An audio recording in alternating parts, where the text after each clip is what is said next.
नमस्कार, मैं हूं ज़ारा। पक्ष विपक्ष में बहुत स्वागत है आपका। पंजाब के मुख्यमंत्री चरणजीत सिंह चन्नी का यूपी बिहार को लेकर दिया बयान उत्तर प्रदेश विधानसभा चुनाव में कांग्रेस को बेहद भारी पड़ गया है। प्रधानमंत्री नरेंद्र मोदी ने इस बयान को लेकर कांग्रेस को बुरी तरह घेरा। पीएम मोदी ने कहा है कि गुरु गोविंद सिंह का जन्म पटना में हुआ, संत रविदास का जन्म काशी में हुआ, क्या आप उन्हें निकाल देंगे? वहीं बीजेपी के कई नेता इस बयान को लेकर कांग्रेस पर टूट पड़े हैं। वहीं कांग्रेस बचाव की मुद्रा में आ गई है। कांग्रेस महासचिव प्रियंका गांधी ने कहा कि चन्नी के बयान को तोड़ मरोड़ कर पेश किया जा रहा है। अबोहर की रैली में प्रधानमंत्री नरेंद्र मोदी ने इसे यूपी बिहार का अपमान बताते हुए जबरदस्त हमला बोला है। पीएम मोदी ने चन्नी के बयान के वक्त पार्टी की महासचिव प्रियंका गांधी की मौजूदगी को भी मुद्दा बना लिया है। केंद्रीय गृह मंत्री अमित शाह ने भी इस मुद्दे पर कांग्रेस को जमकर घेरा।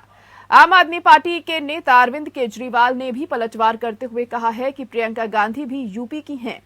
चन्नी के इस बयान के बाद यूपी की सियासत में उबाल आ गया है। मुख्यमंत्री योगी आदित्यनाथ ने चन्नी के इस बयान को कांग्रेस का संस्कार बताया है। यूपी बिहार और दिल्ली के भैया लोग के बहाने कांग्रेस केजरीवाल पर निशाना साधने की कोशिश कर रही है। वहीं पंजाबियत के नाम पर ध्रुवीकरण की राजनीति कर रही है।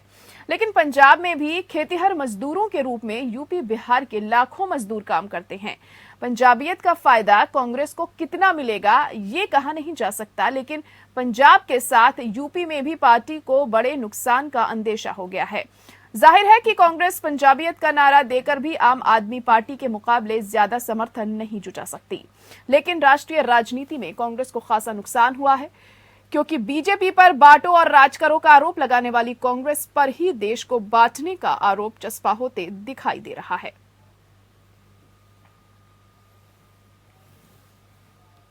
मैं जरा इन नेताओं से पूछना चाहता हूं, संत रविदास जी कहां पैदा हुए थे? संत रविदास जी उत्तर प्रदेश के बनारस में पैदा हुए थे और आप कहते हो उत्तर प्रदेश के भाइयों को घुसने नहीं दोगे, तो क्या आप संत रविदास जी को भी निकाल दोगे? गुरु गोविंद सिंह जी का जन्म कहां हुआ था? पटना साहिब में हमारे गुरु महाराज गुरु गोविंद सिंह का जन्म हुआ था और आप पटना में हुआ, बिहार में हुआ, और तुम कहते हो बिहार के लोगों को घुसने नहीं देंगे, तो क्या तुम गुरु गोविंद सिंह महाराज का अपमान करोगे? चन्नी जी क्या कह रहे थे? एक संदर्भ में बात कर रहे थे। वो बेसिकली ये कह रहे थे कि पंजाब की सरकार पंजाबियों से चलनी चाहिए। उन्होंने जिस तरह से बोला उसको थोड़ा घुमाया गया और ऐसे लगा कि वो कुछ और कह रहे हैं, लेकिन सच्चाई ये है कि वो सिर्फ ये कह रहे थे कि पंजाब की सरकार पंजाबी चलाएंगे। मुझे तो नहीं लगता कि कोई यूपी से आकर यहाँ पे राज करना चाहता है, कोई इंटरेस्टेड भी है। जहाँ तक ये बात हुई कि मेरे खिलाफ माहौल बन रहा है, मेरे खिलाफ माहौल तो इनको बनाना ही पड़ेगा, क्योंकि ये जानते हैं कि यूपी में कौन लड़ रहा है। 3 सालों से यूपी के जितनी भी समस्याएं उनकी सरकार के खिलाफ एक ही पार्टी है जो लड़ी है, कांग्रेस पार्टी है।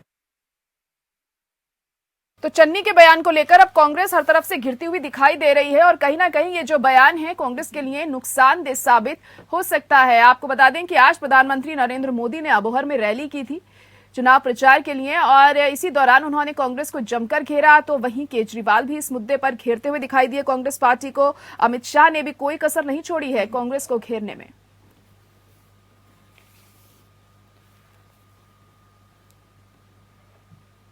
और खास मेहमान भी हमारे साथ जुड़ चुके हैं इसी पर चर्चा के लिए। डॉक्टर धनंजय गिरी बीजेपी से हमारे साथ जुड़ गए हैं और अजय अरोड़ा कांग्रेस नेता हैं, वो भी इस वक्त हमारे साथ जुड़ चुके हैं। आप दोनों का बहुत स्वागत है पक्ष विपक्ष में।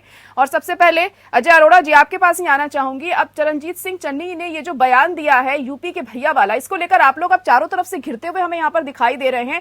आपको क्या लग रहा है, चुनाव का वक्त है, नुकसान ना उठाना पड़ जाए? कहीं नुकसान नहीं होगा। चन्नी जी ने क्या बोला ये घुमा फिरा के दिखाया जा रहा है।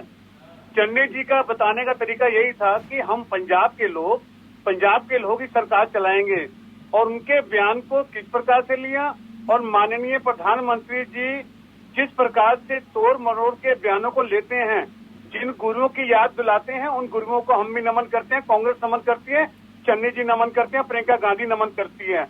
और बिल्कुल हमारा ये वक्तव्य तो नहीं था कि किसी को ठेस पहुंचाने का या किसी व्यक्ति विशेष को या किसी राज्य को। बिल्कुल उनका सीधा सीधा कहना यह था जहरा कि पंजाब के लोग, पंजाबी लोग जो पंजाब में रहते हैं वही सरकार चलाएंगे। इसमें क्या बुरा कह दिया? क्या उत्तर प्रदेश से आके, क्या बिहार से आके कोई नेता यहाँ सरकार थोड़ा चलाएगा? लेकिन अजय जी सवाल तो ये है ना कि देखिए पंजाब में भी बहुत से यूपी के लोग रहते हैं, तो उनके ऊपर क्या असर पड़ेगा इस बात का? वो होंगे वहां पर, वोट तो वो भी देंगे जब वहां के नागरिक हैं। तो देखिए, जो पंजाब में रहते हैं अगर वो नेतृत्व करना चाहते हैं तो हमें कोई इतराज नहीं है। हमने तो ये कहा कि चुनाव के दौरान कोई बाहर से आके व्यक्ति मान लो इंपोर्ट होके आता है बिहार से, उत्तर प्रदेश से, उनका कहने का दायित्व यही था। वो यही कहना चाहते थे जिस प्रकार से हो सकता है। मैं जरा आपकी बात को काट नहीं रहा, आप बड़ी अच्छी एंकर हैं, कि जिस प्रकार से चन्नी जी बताना चाहते थे भारतीय जनता पार्टी मास्टर है, इनका मास्टरमाइंड, इनका आईटी सेल, जिस प्रकार से ये अगर मैं कोई भी बात कहता हूँ, इस बात को कैसे चेंज करना है, कैसे इसका मखौल उड़ाना है, ये भारतीय जनता पार्टी उनका आईटी सेल तो जानता ही है। जी जी, चलिए ठीक है। डॉक्टर धनंजय से पूछ लेते हैं। डॉक्टर धनंजय जी, आप क्या कहेंगे कि अब कांग्रेस से अजय अरोड़ा जी कह रहे हैं कि तोड़ मरोड़ कर पेश किया गया है इस बयान को, वहीं से पहले प्रियंका गांधी भी यही चीज कहती हुई दिखाई दी थी। आपको क्या लग रहा है कि आप लोग फायदा उठाना चाहते हैं इस चीज का? साफ तौर पर कहना तो यही चाह रही है कांग्रेस यहाँ पर। जरा जी बहुत शुक्रिया। आप खुद जानती हैं, अगर ये तोड़ मरोड़ कर पेश करने वाली बात हो रही थी, सीधा सीधा मीडिया पे आरोप है, और आप उनके शब्दों में कोई एडिट कर रहे हैं तो आप ही बेहतर बता सकते हैं या मीडिया वाले बेहतर बता सकते हैं। जबकि मैं ये देख रहा हूँ और अब मुझे मैं इस बात को लेकर मुतमईन भी हूँ कि जो उन्होंने बोला है आप वही दिखा रही हैं। अब जहाँ तक चन्नी जी की बात है तो चन्नी जी एक अति उत्साही व्यक्ति हैं। अति उत्साह में न बोलने से पहले सोचते हैं, न बोलने के बाद। मैं उनके कुछ चवन्नी छाप मानसिकता जो उनकी है, उनके बोलों की वानगी आपको बताता हूँ। मोदी जी की सुरक्षा में जो अनियमितता बरती गई, देश के प्रधानमंत्री की सुरक्षा में अनियमितता बरतने के बाद उस पर गलती व खेद प्रकट करने की जगह कहते हैं कहिए तो महामृत्युंजय का जाप करा दो। इस बार तो प्रियंका जी खुश करने के चक्कर में उनके पंजाब की बहू बता दिया। कमाल की बात यह है कि प्रियंका जी काफी खुश थी और ताली भी बजा रही थी। ये हमारे लिए भी एक नवीनतम प्रयोग का विषय है, का विषय है हमारे लिए। तो प्रियंका गांधी के साथ भी प्रतिष्ठा के साथ भी खिलवाड़ कर रहे हैं। और प्रियंका जी की जो ताली बजा रही वहाँ खड़ा होकर के, उनकी ताली बजाए जाने पर बिहार यूपी के लोग कभी उन्हें माफ नहीं करेंगे। जायरा, अगर आप बेसिकली कांग्रेस की अभी वर्तमान वस्तु स्थिति को समझें तो कांग्रेस वस्तुतः एक वंशानुगत साम्राज्य में विश्वास करने वाली पार्टी है। वंशानुगत साम्राज्य तभी बने रह सकते हैं जब तक योग्य उत्तराधिकारियों की श्रृंखला बनी रहे। कांग्रेस जो कभी विद्वानों की श्रृंखला हुआ करती थी, उनके वक्तव्य किताबों में छपते थे, अंकित होते थे, और आज कांग्रेस बड़े मियाँ छोटे मियाँ की मंडली हो गई है। इसमें समझ में नहीं आता पतन कैसे होता है। श्रेष्ठता बनाए बचाए रखने के लिए कितना कुछ करना पड़ता है। आज दो भाई बहन मिलकर के जो कर रहे हैं, और जो चवन्नी छाप इनके नेता जिस तरह से बोल रहे हैं, जिस तरह से वक्तव्य दे रहे हैं, भारत की अखंडता को लेकर के भी प्रश्न कर रहे हैं, क्षेत्रों में बांट रहे हैं, रीजन में बांट रहे हैं। जबकि कश्मीर से कन्याकुमारी, कच्छ से कामदेव, आते तो हिमालय भारत की पगपग भूमि भारतीयों की है और प्रत्येक भारतीय का समान अधिकार है। लेकिन राहुल जी को इसी कारण से यूपी की जनता ने खारिज किया, तो केरल से गए हुए हैं, बहन उनकी वहीं खड़ी है और उनको पंजाब की बहू बता रहे हैं, उस पर उताली बजा रही है। खुद नहीं ठीक है अजय जी, आप जवाब दे सकते हैं। और साथ ही साथ जिस तरीके से आप लोग यानी कि कांग्रेस लगातार बीजेपी पर आरोप लगाती थी देश को बांटने का, लेकिन यही आरोप अब आप लोगों पर भी लगते हुए दिखाई दे रहे हैं, क्योंकि कहीं ना कहीं ये एक लापरवाही भरा और एक निंदनीय बयान तो है ही, इस तरीके से जिस तरीके से चन्नी जी ने ये बयान दिया था यूपी के भैया वाला। जहरा जी, पंजाब में इनके पास जमीन नहीं है देखने को भी, पंजाब में घबराए हुए हैं। इनको मालूम है पंजाब में इनका क्या हाल है। ये अपनी खोई हुई जमीन अपना जिस प्रथा से वापस मिले, ये उसी पे लगे हुए हैं। ये पॉलिटिकल माइलेज लेना चाहते हैं, इनका काम है पॉलिटिकल माइलेज लेना। अगर किसी ने बयान दिया उसे तोड़ मरोड़ के हमें राजनीतिक फायदा नहीं, मुझे अजय अरोड़ा जी किस तरीके से वो तोड़ा मरोड़ा गया है ये मैं जानना चाहती हूँ थोड़ा। वो क्या तोड़ा मरोड़ा गया? उन्होंने साफ तौर पर यही तो कहा है कि जी कहिए अजय जी, आवाज आ रही है मेरी? मेरे पंजाब के लोग हैं जी, वही चलाएंगे। तो इसमें क्या बुरी बात कहती है? जो पंजाब के लोग हैं, जो पंजाब में रहते हैं, वो सरकार चलाएंगे। इसमें तो कोई गलत बात नहीं की चन्नी जी ने, इसकी जगह कोई और। आप इससे पहले मेरी बात माने थे कि आप सही कह रही हैं कि पंजाब में यूपी के लोग भी रहते हैं और यूपी के भैया, इस तरीके से कहना कहीं ना कहीं देश को बांटने का जिस तरीके से आरोप यहाँ पर लग रहा है आप पर। उन्होंने ये कहा कि अगर बाहर से कोई आता है अभी जो रह रहे, मैं उनकी बात भी कर रहा, अचानक चुनाव में कोई उतर के आता है, मान लो भारतीय जनता पार्टी कुछ भी कर सकती है। ये राजनीति के लिए ये चुनावी स्टंट ये कुछ भी कर सकते हैं, इन्हें सत्ता पाना है। ये सत्ता के लोभ में कुछ भी कर सकते हैं भारतीय जनता पार्टी। तो हमें तो जो चन्नी जी ने बोला, चन्नी जी ने सिर्फ इतना ही कहा कि जो पंजाब में रहते हैं, पंजाब में किसी जाति के हो, किसी धर्म के हो, किसी राज्य के हो, किसी राज्य के हो, उनको पूरा अधिकार है, लेकिन को बाहर से अचानक आ जाता है, अचानक, उसके लिए उन्होंने ये बात कही है। चलिए ठीक है, धनंजय जी कुछ कहना चाह रहे हैं, कह सकते हैं। जयरा, आपके सवाल का जवाब तो दे नहीं रहे हैं। आपने खुद ही देखा, आपने उनसे पूछा कि क्या तोड़ा मरोड़ा गया है, क्या उनके पास कोई जवाब नहीं, क्योंकि कांग्रेस अपने कुकृतियों के कारण, अपने किए हुए कुकर्मों के कारण और अपने कलंकों के कारण। पंजाब में क्या है अजय भाई, मैंने आपके बोला था, अजय जी ने अपनी बात रख लेने दीजिए पूरी, आपने अपनी बात रख ली थी, उन्हें भी मौका दीजिए बोलने का। अजय अरोड़ा जी, आपका भी वक्त आएगा, थोड़ी देर में आपसे भी बात करेंगे, पहले उन्हें बोलने दीजिए। कहिए धनंजय जी। हमारे अजय भाई कह रहे थे कि हमारे पास पंजाब में जमीन नहीं है। पूरे देश में किसके पास कितनी जमीन है, पूरे देश की जनता देख रही है। जमीन के चाहत में कांग्रेस अपने जमीन को गंवा चुकी है। कहाँ क्या बोलना है, क्या करना है, कब राष्ट्र के विषय पर समझौता कर लेना है, कब क्षेत्रवाद को बाहर देना है, कब जाति मध्य पंथ मजहब संप्रदाय को खड़ा करना है, ये कांग्रेस का चरित्र है। आज कांग्रेस का चरित्र चेहरा ही यही है कि देश को बांटो और राज करो। देश का बंटवारा भी कांग्रेस ने कराया था, धर्म के आधार पर कराया था। उसके बाद देश में अनगिनत दंगे कराए। 84 के सिख राइट्स में कांग्रेस का हाथ है, और कांग्रेस आज पंजाब में अपनी सरकार बनाने की सोच रहे, सूबे में सरकार की, सिख वो दंगे भूले ही नहीं होंगे। और सबसे बड़ी बात यह है कि देश को विखंडन की प्रक्रिया में आप क्यों ले जाना चाहते हैं? क्यों यूपी बिहार और इस तरह से एक राष्ट्रीय पार्टी का इस तरह से बोलना किसी भी हालत में देश इसमें नहीं हो सकता है। और बाकी देश की जनता को आप यूपी में क्या जवाब देंगे? यही प्रियंका जी लड़की हूँ लड़ सकती हूँ लेकर के यूपी को अपने सर माथे पर उठाए हुए हैं, क्या जवाब देंगे यूपी में, क्या जवाब देंगे आप बिहार में? आप पहले से ठीक है, इस तरह की बयानबाजी हमें अक्सर देखने को मिलती है। आप लोगों पर भी आरोप लगते हैं देश बांटने के? कोई एक आरोप बताएं तो फिर उसका जवाब देता हूँ। जी, बुलडोजर वाली बात अभी योगी जी ने हाल ही में कही थी कि बुलडोजर हमारे तैयार हैं। योगी जी ने किस पर बुलडोजर चलाया? अपराधियों पर, माफियाओं पर, अवैध निर्माण पर। आप बताइए जा रहा है कि कोई नहीं, तो इसको दूसरी नजर से देखा जा रहा है ना, इसको दूसरे तात्पर्य से देखा जा रहा है। अब आप भी यही बोलेंगे कि बयान को तोड़ मरोड़ कर पेश किया जा रहा है। अब लोगों को तो मौका चाहिए होता है, विपक्ष को मौका चाहिए होता है, और यही चीज आप भी लोग भी कांग्रेस के साथ ही कर रहे हैं ना। एकदम सही बयान है जी, क्योंकि सरकार, कोई भी सरकार किस पर बुलडोजर चलवा सकती है? जो अवैध निर्माण हुआ हो, जो सही निर्माण हुआ हो, जो सरकार की एजेंसियों से पास हुआ हो, जो विभिन्न अगर डिपार्टमेंट बनाओ, सीपीडब्ल्यूडी के नियम है, वहाँ स्टेट के नियम है, शहरी विकास मंत्रालय के अपने एजेंसियां हैं, अगर उससे पास करा के बना है, कैसे बुलडोजर चला देगा?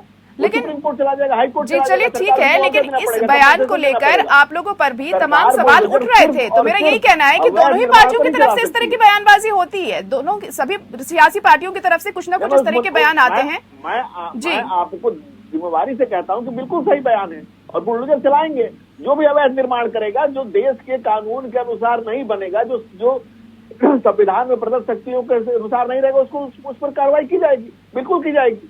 और इसमें कहाँ गलत है? बिल्कुल सही कह रहे हैं। तो आप तो इस चीज को पॉजिटिव तरीके से कह रहे हैं, लेकिन हम जो देख रहे हैं, जो तमाम पार्टियां हैं वो इस मुद्दे को लेकर आप लोगों को कह रही हैं। चलिए ठीक है, अजय अरोड़ा जी, आप इस पर क्या कहेंगे? क्योंकि अब आप लोग भी चन्नी जी के बयान को लेकर पूरी तरीके से यहाँ पे घिरते हुए दिखाई दे रहे हैं। हमें कोई घिरे नहीं, घिरे तो भारतीय जनता पार्टी के हैं। और जिस प्रकार से मैं, धनंजय जी मेरे मित्र हैं, इनको मैं ये भी बता दूं कि आपके भारतीय जनता पार्टी के सांसद विधोड़ी जी ने क्या बोला।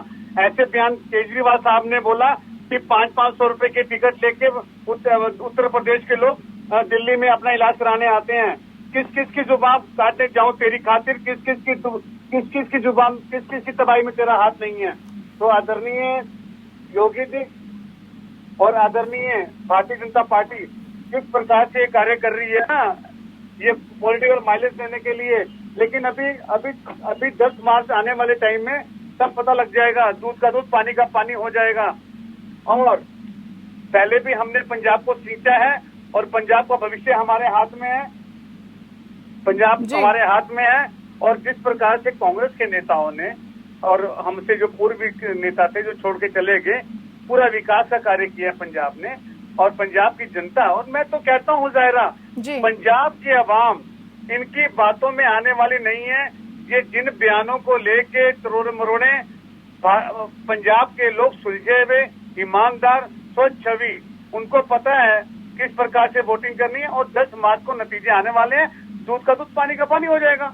जी बिल्कुल, ये तो खैर दूध का दूध पानी का पानी हो ही जाएगा और हमें भी पता चल जाएगा आखिर जनता किस साइड है, क्या कह सकते हैं इस बारे में। तो खैर ये तो नतीजों के बाद ही साफ होगी तस्वीर। यहाँ पर धनंजय जी, जिस तरीके से आप पूरी तरीके से कांग्रेस को यहाँ पर इस बयान को लेकर घेरते हुए हमें दिखाई दे रहे हैं और पूरा भरोसा अजय अरोड़ा जी दिखा रहे हैं कि पंजाब में कांग्रेस ही आएगी, क्या कहेंगे इस पर? क्योंकि आप लोगों का भी इतना जनाधार हमें पंजाब में देखने को नहीं मिलता है। प्रधानमंत्री नरेंद्र मोदी की भी जब हुआ था उनके साथ वो जो भी किस्सा हुआ था जब वो पहुंचे थे वहां पर और सुरक्षा को लेकर जो सवाल उठे थे उनकी, उसमें भी ये कहा जा रहा था कांग्रेस की तरफ से कि वहां पर लोग नहीं पहुंचे थे, इस वजह से ये पूरा घटनाक्रम बनाया गया था। देखिए जयरा जी, ऐसा है कि मैं कांग्रेस के अपने मित्र प्रवक्ता की बात पर यही कहूंगा कि मालूम है जन्नत की हकीकत मगर दिल को बहलाने का गालिब ये ख्याल अच्छा है। 10 तारीख तक वो अपने दिल को बहला लें, 10 तारीख के बाद उनको रिजल्ट मिल जाएगा। और अभी नहीं कह रहे हैं कि पंजाब में हम बहुत बड़ी पार्टी के रूप में है। पंजाब में हम सेकेंड रोल में रहे हैं शुरू से। हमारी पार्टी के साथ गठबंधन थी, उनके बाद हम इंडिपेंडेंट लड़ रहे हैं और हमारा एक भी गठबंधन है कई लोगों का। और हम ये जरूर कह रहे हैं कि हम अच्छे रिजल्ट की उम्मीद करते हैं और अच्छे रिजल्ट आएंगे। और कांग्रेस से हमारी कांग्रेस से कोई वैचारिक भिन्नता है? हम जहाँ कांग्रेस अपने ही कुकर्मों के कारण खराब हो रही है। कांग्रेस के जो मुख्यमंत्री 4 साल रहे उनको कह रही है कि बीजेपी के इशारे पे काम करते थे, तो कांग्रेस अगर वो 4 साल उसके जो काम हुए बीजेपी के इशारे पर हुए, अगर कांग्रेस के स्टेटमेंट पर आप जोर डाले तो, नजर डाले तो कांग्रेस की स्थिति इतनी खराब हो चुकी है। कांग्रेस में स्ट्रेटेजी बनाने वाला कोई नहीं है। जो लोग है वो जनता से जुड़े हुए नहीं है, उनको पता नहीं कहाँ क्या बोलना है, कहाँ क्या करना है और जमीन की तलाश में जमीन को गंवाए जा रहे हैं ये कांग्रेस पार्टी के लोग। हमें उससे दिक्कत है क्योंकि हम एक मजबूत लोकतंत्र में एक मजबूत विपक्ष की बहुत भूमिका होती है और हम चाहते हैं कि भारत में एक मजबूत विपक्ष हो, लेकिन चूंकि कांग्रेस विपक्ष के लिए भी क्वालिफाई नहीं कर रही है, तब इसमें हम क्या कर सकते हैं जयरा जी? हम तो अपने हिस्से की भूमिका निभा रहे हैं। वर्तमान में देश को अजय अरोड़ा जी कह रहे हैं कांग्रेस विपक्ष के लिए भी क्वालिफाई नहीं कर पा रही है।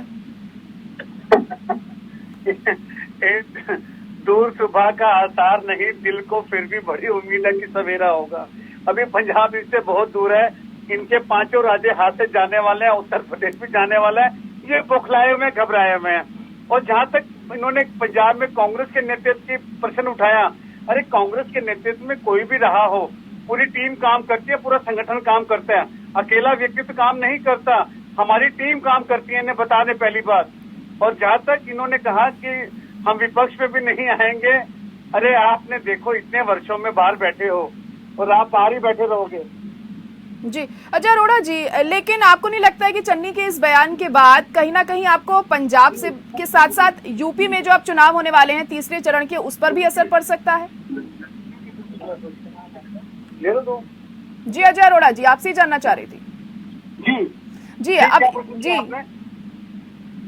मैं ये पूछना चाह रही हूँ आपसे कि अब चन्नी जी के इस बयान के बाद आपको नहीं लगता पंजाब के साथ साथ जब जो उत्तर प्रदेश में जो तीसरे चरण का मतदान होना है उसमें भी असर देखने को मिल सकता है इस चीज का?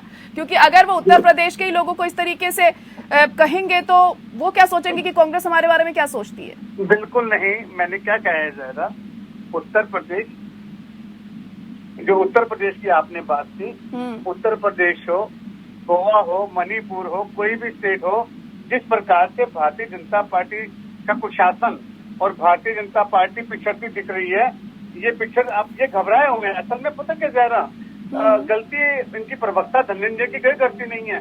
इससे में घिरे पड़े हैं, 5 तरफ से घिरे पड़े हैं बिल्कुल, तो इनको रास्ता नहीं मिल रहा। ये कहीं ना कहीं रास्ता ढूंढने की कोशिश कर रहे हैं और पंजाब में तो रास्ता इनको बिल्कुल नहीं मिलने वाला, क्योंकि बड़े टाइम से इनको बाहर बैठने का एक्सपीरियंस भी हो गया। जिस प्रकार से 9-10 वर्षों में बाहर बैठे हैं, आगे भी बाहर बैठेंगे। ये इन्हें तैयारी रखनी चाहिए। 10 मार्च को जैसे आज हैं, 10 मार्च के बाद भी ऐसे बैठेंगे बाहर। ये तो आप बाहर ही बैठेंगे धनंजय जी कह रहे हैं, ये अजय अरोड़ा जी क्या कहेंगे? यारा जी, मैं क्या कहूँ अजय भाई की बात पे, हंसूं या रोऊं समझ में नहीं आता है। इनके कह रहे हैं कांग्रेस में टीम काम करती है, तो अपने नेतृत्व को ही समझा लें कि भाई एक टीम काम करती है, तो वो ये नहीं कहे अपने स्पीच में कि दूसरे की बात सुन के काम करते थे। अगर अजय भाई कह रहे हैं टीम काम करती है और इनके सबसे बड़े नेता कहते हैं कि वो दूसरे पार्टी के इशारे पे काम करते हैं, तो इन दोनों की बात में ही कंफ्लिक्ट है। प्लस देश के सबसे बड़े भूभाग पर किस पार्टी का शासन है, जायरा नहीं आपसे छुपा है, न हमारे प्रिय अजय भाई से छुपा हुआ है। अब कह रहे हैं कि आप बाहर विपक्ष में बैठेंगे। विपक्ष में लंबे समय से कौन बैठा हुआ है ये सबको बताने, किसी को बताने की जरूरत तो है नहीं।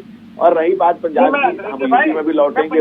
पंजाब की बात कर रहे थे अजय अरोड़ा जी। धनंजय जी, अजय अरोड़ा जी पंजाब की बात कर रहे थे।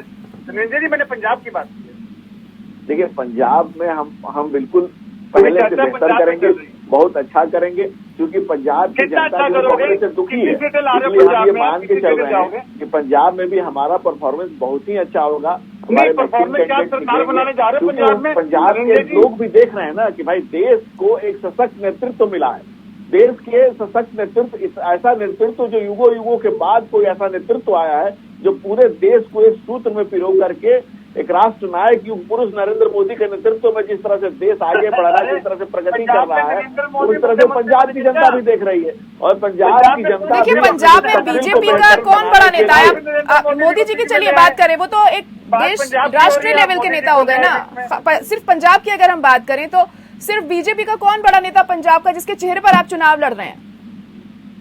देखिए देश में इस पार्टी का प्रधानमंत्री है, उन्हें बनाएंगे मुख्यमंत्री। बड़ी कार्यकर्ताओं की पहले गुजरात के मुख्यमंत्री थे, सबसे अब बड़ी पंजाब के बनने वाले हैं। अजय अरोड़ा जी बोल लेने दीजिए, अभी समय भी कम है मेरे पास, उन्हें बोल लेने दीजिए। कहिए धनंजय जी, कहिए।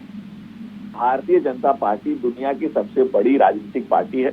हमारे पास सबसे बड़ी कार्यकर्ताओं की फौज है और एक एक कार्यकर्ता अपने तन मन धन को समर्पित किए हुए पार्टी के निर्माण में, राष्ट्र निर्माण में, प्रदेश के निर्माण में स्वयं को समर्पित किए हुए। क्योंकि हमारे पास जो वैश्विक नेतृत्व है, जो वर्तमान नेतृत्व है मोदी जी का, वो वैश्विक है, पूरे विश्व में एक्सेप्टेड है।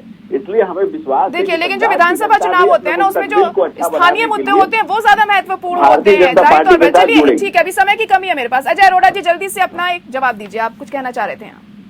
बिल्कुल, मैं जरा ये कहना चाह रहा था कि जिस प्रकार से वो देश की बात की, मैं पंजाब की बात चल रही थी, पंजाब पे आता हूँ। पंजाब में बिल्कुल जो नतीजे हैं पहले की तरह ही कांग्रेस के फेवर में आएंगे। मैं बिना भूमिका के ये बताने के लिए तैयार हूँ कि 10 मार्च को जिस प्रकार से ये बाहर बैठे हैं, बाहर बैठेंगे।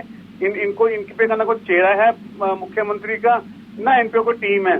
अगर पूरे ये देश से भारतीय जनता पार्टी की पूरी टीम उतार दे, सारे मंत्री, सारे विधायक, जिस प्रकार पश्चिम बंगाल में गए थे तो किस तरह से इनकी वापसी हुई, और किस तरह से एक तो वापसी हुई, देश में कोरोना फैलाया इन्होंने, इन्हें जनता कभी माफ करने वाली नहीं है। और 10 मार्च को नतीजे बिल्कुल कांग्रेस के फेवर में आए। चलिए ठीक है, बहुत शुक्रिया आप दोनों का हमारे साथ जुड़ने के लिए इस खास पेशकश में, और पक्ष विपक्ष में हमारे साथ जुड़े। और अब देखना यही होगा कि आखिर आने वाले चुनावों में जनता किसका साथ देती है, क्योंकि तमाम जो ऐसे मुद्दे हैं, तमाम बयानबाजी है जिसे लेकर तमाम पार्टियां एक दूसरे को हमें घेरती हुई दिखाई दे रही हैं, और यही चीज अब चन्नी के बयान के बाद भी हमें दिख रही है। और कांग्रेस को सभी दल लगातार घेरने में लगे हुए हैं। और पक्ष विपक्ष में इतना ही, मुझे दीजिए इजाजत, नमस्कार।